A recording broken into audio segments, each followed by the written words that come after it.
Bonjour, aujourd'hui je vais vous présenter des extraits d'un livre d'Arnaud Desjardins, en fait de 2 livres d'Arnaud Desjardins que les éditions Almora viennent de publier. C'est sorti le 15 mai. Heu, je voudrais juste dire, je pense que tout le monde le connaît, peut-être que les plus jeunes pas vraiment. Arnaud Desjardins était, disons, un enseignant spirituel très important en France ou pour le monde francophone, à partir des années 60, voilà, jusqu'à son décès en 2011, je crois. Et moi, je me souviens comment très jeune, j'avais, vu les films qu'il avait réalisés en Inde, pas qu'en Inde d'ailleurs, et c'était, juste incroyablement inspirant. C'était du temps où il y avait qu'une chaîne de télé, je crois, avec des programmes de grande qualité. Comme quoi vaut mieux une chaîne de qualité que 1000 chaînes, bref, vous voyez la logique. Enfin, on trouve aujourd'hui des choses de qualité sur YouTube, entre autres, et sur d'autres chaînes, bien sûr. Donc, voici ce très très beau livre, Arnaud Desjardins, À la recherche du soi. Alors, c'est l'intitulé qui comporte 4 volumes. Là, on a les deux premiers, Adhyatma Yoga et le Vedanta et l'inconscient. Donc, je vais évidemment couper fort pour respecter le format de cette chaîne. Comment faire pour percevoir tout d'un coup, réaliser, ce qui en fait saute aux yeux, mais que nous ne voyons pas d'ordinaire? Que l'écran immuable sur lequel on projette le film est ici, là-bas, ailleurs, partout, que c'est le même écran en nous et en dehors de nous, et que par rapport à cet écran, la distinction moi, non moi s'est volatilisée. Oui, cela saute aux yeux, et c'est pourquoi l'expression hindoue qui appelle cette réalisation l'état naturel est juste. Ce qui n'est pas naturel, c'est d'être aveugle devant cette réalité. Il s'agit vraiment d'un éveil.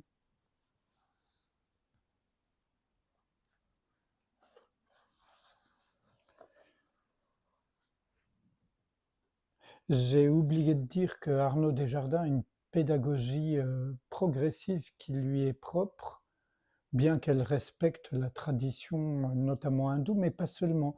Il puise dans pas mal de traditions soufis, chrétiennes, bouddhistes, zen. Voilà. La non-dualité, c'est tout à fait différent.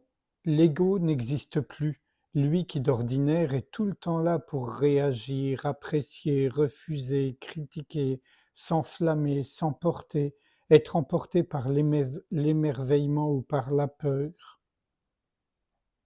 Si vous êtes très attentif, vous pouvez voir que vous n'êtes jamais complètement neutre. De tout ce sur quoi se pose votre attention, demandez-vous vraiment: j'aime ou je n'aime pas? Vous verrez qu'il y a toujours soit j'aime, soit je n'aime pas. Si l'on répond cela m'est absolument indifférent, ni j'aime ni je n'aime pas, ce n'est pas vrai. Demandez-vous un peu mieux: j'aime ou je n'aime pas? Ce tapis, cette poignée de porte ou cette poignée de fenêtre, j'aime ou je n'aime pas? Je ne suis jamais véritablement neutre. Vous verrez, vous pourrez faire l'expérience. C'est cela l'ego. Il est possible d'être conscient sans que l'ego intervienne. On ne peut plus être emporté par l'émotion ni par la réaction. On ne peut plus parler sans être conscient qu'on parle, de ce qu'on dit, pourquoi on le dit, à quel moment on le dit, à qui on le dit et dans quelles conditions. On ne peut plus ne pas être conscient. Comment arriver à ce résultat, puisqu'en essayant de diviser son attention, de la maintenir sur soi-même, tout en portant une partie de cette attention sur le dehors, c'est si difficile que je retombe dans le sommeil de l'identification. Comment? En prenant appui de seconde en seconde, de millième de seconde en millième de seconde, sur ce qui est là, en dehors de moi ou en moi, telle sensation, telle émotion. Si je veux prendre appui sur une certaine conscience de moi qui n'est pas là, le temps de retrouver cette conscience de moi, 1 seconde, 2 secondes, m'écarte du mouvement perpétuel du monde phénoménal. Comprenez-moi bien, je fais l'expérience d'un certain état de conscience où je suis là, calme. Je ne poursuis pas, c'est très long. Vous voyez la logique.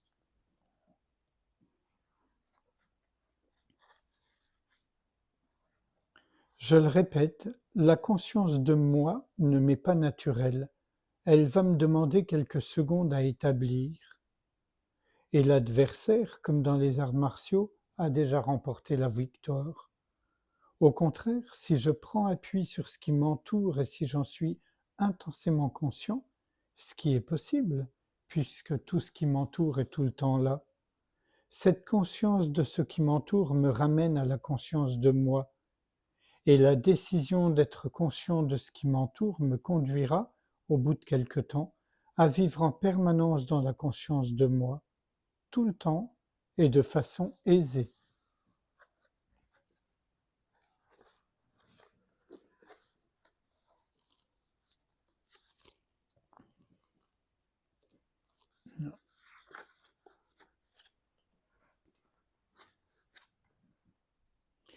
L'aspiration spirituelle existe en tout être humain, parce que l'esprit, le soi, l'atman, est la réalité essentielle de tout être humain. Tout être humain, quelque part en lui, le sait, et tout être humain mesure toutes les expériences qu'il fait avec le critère de l'absolu. Toutes nos expériences sont toujours insatisfaisantes parce que nous portons en nous le critère de l'absolu et de l'illimité. Cette aspiration à l'infini, à l'illimité, à l'absolu, elle existe en tout être humain. Et un tout dernier extrait.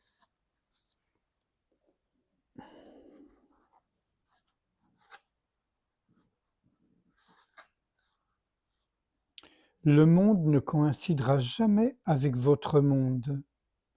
Peut-être un jour prendrez-vous cette décision fantastique, folle en apparence, irréalisable en apparence, mais en faveur de laquelle témoigne toute la tradition ascétique et mystique de l'humanité. Dorénavant, je vais tout faire pour que ce soit mon monde qui coïncide avec le monde. Car par cette parfaite coïncidence, vous serez établi sur un plan de conscience incompréhensible au mental, appelé Ananda ou béatitude. J'ai oublié de mentionner que cet ouvrage, cette série d'ouvrages, est parue pour la première fois en 77 et en 2 ans, il y a eu les 4 volumes. Sans réfléchir à ce qui vient d'être lu, je vous invite à ce qu'on passe un moment ensemble en silence, sans rien faire, juste être à l'écoute, être ouverture.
Je vous remercie.